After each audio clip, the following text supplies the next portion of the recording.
దేవుడు మిమ్మల్ని ఆస్తికి కర్తలుగా దేవుడు మార్చునుగాక. దేవుడు మీకు ఆస్తిని ఇవ్వబోతున్నాడు, మీకు సంపదను ఇవ్వబోతున్నాడు. ఈ సెప్టెంబర్ మాసం అంతా సంపదలను పోగు చేసుకునే మాసం. సర్వ సంపదలను దేవుడు మనకు అనుగ్రహించబోతున్నాడు. సర్వ సంపదల గని ఆయన, సర్వ సంపదల గని, సర్వ సంపదల గని. నీ సామర్థ్యాన్ని బట్టి నువ్వు చేదుకోవచ్చు.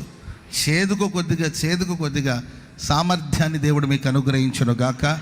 సంపదను దేవుడు మీకు అనుగ్రహించునుగాక.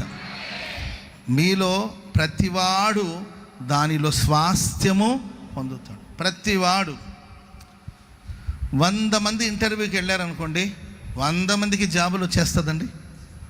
ఏంటండి, 100 మంది అక్కడ ఇంటర్వ్యూ వెళ్ళారు, ఇంటర్వ్యూ కోసం అటెండ్ చేయడానికి వెళ్ళారు. 100 మందికి వస్తుందా? అక్కడ 10 పోస్టులే ఉన్నాయంట. దానికి వచ్చింది ఎంతమంది? 100 మంది. 10 మంది ఉన్నప్పుడు 10 మందినే పిలవచ్చుగా. 10 మందినే పిలవచ్చు కదండి. 10 పోస్ట్ అని తెలుసు, వీళ్ళకు తెలుసు, వాళ్ళకు తెలుసు. కానీ ఏదో ఆశతో వెళతారండి, కష్టపడి ప్రయాసపడి ఒక జాబ్ రాకుండా ఉంటుందని. పాపం 100 మంది వెళ్ళొచ్చు, 200 మంది వెళ్ళొచ్చు, 500 మంది వెళ్ళొచ్చు, 1000 మంది వెళ్ళొచ్చు. ఆ పోలీస్ సెలక్షన్ అప్పుడు మీరు చూడాలి, చాలామంది పరిగెత్తి ప్రాణాలు, ఉద్యోగం సంగతి దేవుడు ఎరుగు కానీ ఏంటంటే ప్రాణాలు కోల్పోయే వాళ్ళు కూడా ఉంటారు.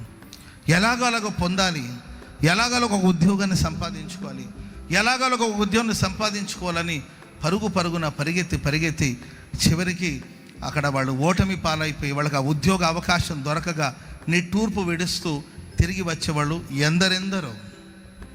కానీ మనం ఆరాధిస్తున్న దేవుడు అంటున్నారు, మీలో ప్రతివానికి దానిలో స్వాస్థ్యం ఉంటుంది. చెప్పలు కూడా మందరు గట్టిగా హల్లెలూయా, గట్టిగా హల్లెలూయా.